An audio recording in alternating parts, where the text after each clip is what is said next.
Welcome to the Slop Farm. Enjoy the video. You start by putting the head unit or processor into a neutral state so you can hear changes clearly.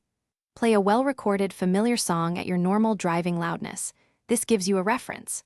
Once done, reset all EQ sliders to 0 and choose 1/3 or 1/2 octave bands for control. Now make a conservative first pass. Cut or boost plus or -3 dB to locate problem areas rather than drastic swings, because small changes reveal tonal balance without masking issues. You now identify specific frequency problems by boosting a narrow band and sweeping through lows, mids, and highs.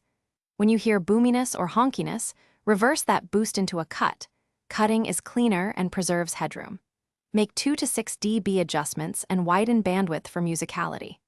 Once tonal balance improves, recheck stereo imaging and basic time alignment, because changing EQ shifts perceived location. Make sure instruments stay realistic and vocals remain centered as you refine the sound. You finish by comparing your tune setting to bypassed flat output. A /B listening confirms if changes truly help. Lower overall gain if peaks approach clipping, and use different tracks and listening volumes to validate results. Once satisfied, save the preset and drive test to ensure road noise doesn't mask problems. If something sounds worse, revert the last band you changed and sweep again. This single troubleshooting step isolates conflicts and gets you back on a controlled improvement path. Thanks for watching. Consider subscribing if we helped you today.